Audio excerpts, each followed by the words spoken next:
Tema 3: a formação e evolução da rede urbana brasileira. Atividade 1: leitura e análise de texto e tabela.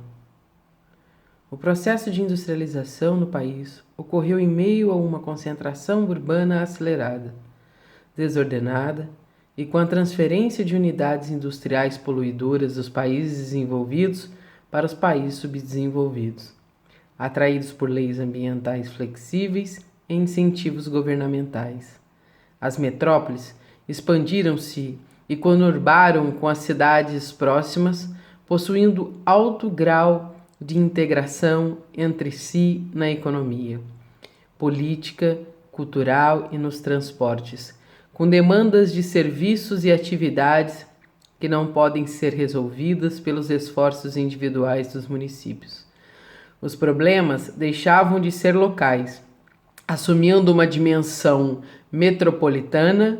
Com isso, surgiu a necessidade dos governos estaduais de criarem as regiões metropolitanas para fins de planejamento urbano regional. Atualmente, tornou-se um grande desafio nos governos garantir a qualidade ambiental das cidades para a melhoria das condições de vida da população. Isso envolve manter e ampliar as áreas verdes. Veja, na página 69 do caderno do aluno, o segundo caderno do aluno, nós temos no tema 3 a evolução da rede urbana brasileira. Se a princípio nós pensamos a organização do espaço agropecuário, agora nós vamos para a cidade, nós saímos do campo. E nesse movimento de sair do campo e ir para a cidade, é entender que a cidade é um locus onde se localiza o segundo setor da economia e o terceiro setor. Se na região agropecuária você tem o primeiro setor da economia, que produz carne, que produz vegetais, que produz materiais in natura, ou seja, as sementes, os grãos, os frutos, as plantas, a carne, a piscicultura, ou ainda a produção de todas as espécies bovinas, caprinas, que são cabras, suínas, porcos, né, animais, frangos, toda espécie de carne e de proteínas, de carboidratos, né, que são produzidos no campo, são trazidos para serem processados na indústria ou ainda depois vendido no terceiro setor, que é a prestação de serviços, shoppings, as lanchonetes, supermercados, restaurantes, né, as faculdades, os profissionais livres, que são os dentistas, advogados, médicos, profissionais liberais, os contadores. Então você tem uma porção de prestação de serviços que se concentram nas regiões centrais, que amparam todo o processo de venda, de administração dos recursos, dos impostos, de cumprimento das leis, dentro desse processo que nós vivemos, que é a socialização e as relações humanas que se dão. Então, para estabelecer um grupo social, uma cidade, uma relação, é necessário que haja todo um amparo, toda uma infraestrutura. As indústrias são assim. Para que eu possa implantar uma indústria, eu preciso que tenha a matéria-prima que eu vou utilizar para produzir o que eu vou vender, seja um calçado, uma roupa, ou ainda um carro, ou ainda uma geladeira, ou ainda um instrumento musical. O que acontece? Esse processo, de alguma maneira, aconteceu nas regiões metropolitanas. Vamos lá? Vamos ver o que é metrópole? Então, a região metropolitana é um recorte político-espacial do território com a finalidade de responder às necessidades atuais de gestão e planejamento do espaço urbano. A gente pode entender também como um complexo que envolve uma cidade central, que seria uma metrópole, e polariza e dinamiza as demais cidades ao redor, influenciando as economias, as comunidades e a política regional, tá certo? Então, a região metropolitana nada mais é do que um centro, um conglomerado urbano com uma infraestrutura própria, com uma determinada área que faz conurbação com outras cidades, mas que nessa região é onde concentra a maior prestação de serviços, a maior quantidade de pessoas, de infraestruturas para estruturar as outras economias próximas. Olha lá. Vamos continuar. Então, ele fala agora que essa região, né, a continuar daqui, ele fala que também é um problema nessa segunda parte, que é um problema da cidade, dessa cidade que se estrutura para receber e para acolher essa pessoa, esse indivíduo, esse grupo social.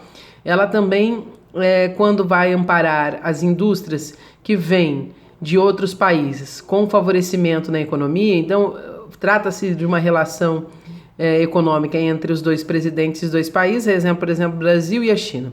E aí o presidente do Brasil estabelece um acordo com o presidente da China a dizer que ele vai isentar aquele país, aquela fábrica de determinados impostos para que ele consiga implantar sua indústria aqui e assim fornecer emprego para a população local. E aí dentro dessas relações é um monte de vantagens e desvantagens, porque você fala, eu posso estar empregado, mas eu estou empregado, mas essa fábrica gera muito lixo, ela não tem um tratamento de esgoto adequado, ela comete crimes ambientais, ela acaba com o meio ambiente, com as reservas botânicas do país. A sociedade civil está sofrendo e desenvolvendo doenças por conta da grande quantidade de emissão de dióxido de carbono, de monóxido de carbono. Então, essa indústria não tem um projeto de tratamento da produção do lixo e dos resíduos que saem. Imaginar que as consequências do crescimento econômico, da evolução econômica, do crescimento de um país, também traz as consequências mais graves, que são a devastação do meio ambiente e a poluição da atmosfera e, por consequência, doenças decorrentes respiratórias e alérgicas que são decorrentes desse tipo de relação que se estabelece entre o meio ambiente e a pessoa que mora naquela cidade. Aqui tem um outro parágrafo que vai dizer, né, a classificação das cidades com base no nível de influência econômica, política e serviços que exercem sobre os demais. A rede urbana é um sistema de cidades interligadas por redes de transporte, saneamento, que é o tratamento de esgoto, que você recebe a água e depois você devolve com a sujeira, os resíduos. E comunicações que viabilizam os fluxos de pessoas, mercadorias, informações e capitais. A hierarquia urbana pode ser categorizada da seguinte forma. Lá, aqui nós temos os conceitos. Metrópole são cidades sede de uma região metropolitana formada por um aglomerado de cidades constituindo uma única malha urbana, integrando serviços e infraestruturas urbanas, como por exemplo Rio de Janeiro, São Paulo, Buenos Aires, que se interliga. É como se tem uma cidade centro e as cidades satélites que estão em volta. Então, São Paulo tem a região do ABC Paulista em volta, Osasco, Barueri, Carapicuíba, você tem Embu das Artes, antes Taboão da Serra, enfim. Depois você tem cidades globais. São cidades que possuem influências globais, como sede de grandes empresas multinacionais, presença de bolsa de valores, serviços urbanos sofisticados, centros de pesquisa de alta tecnologia. Aqui a gente pode pensar São Paulo, Londres, Tóquio. Aí, por que não Rio? Porque a grande concentração de serviços relacionados às bolsas de valores, ao desenvolvimento sofisticado das cidades, ao alto desenvolvimento científico de pesquisa, de universidades de ponta, além da produção de tecnologia, a concentração do uso dessa tecnologia fica mesmo para as grandes capitais do mundo, como Tóquio, Londres, São Paulo, Nova York e tantas outras cidades. Megalópolis, veja que há uma evolução. Então, se a metrópole é regional, veja que a global ela se relaciona com o mundo. Então, nós produzimos tecnologia que vai para o mundo, nós nos comunicamos com o mundo. As bolsas de valores que estão aqui em São Paulo, que estão em Tóquio e Londres, estabelecem relações econômicas com as grandes capitais do mundo. Então, a megalópolis, por exemplo, você tem aqui embaixo numa dimensão maior ainda que a cidade global, que é uma região formada por diversas regiões metropolitanas localizadas próximas entre si, são chamadas de metrópole, ou seja, a conurbação de duas ou mais metrópoles com forte integração econômica e intenso fluxo de pessoas e mercadorias. Exemplo, Campinas, São José dos Campos, né, que são regiões metropolitanas e que concentram uma forte quantidade de prestação de serviços e se relaciona com outras cidades próximas, que conurbação é um conceito utilizado que explica o encontro de duas cidades, tá? Então, conurbação, por exemplo, São Paulo e Santo André, São Paulo e São Caetano do Sul. Então, o que divide São Paulo de São Caetano é apenas a Avenida do Estado. Aí você tem um encontro, uma conurbação. Então, conurbação é um conceito utilizado para designar essa relação de encontro entre duas cidades, a proximidade, né? Onde uma acaba, onde a outra termina.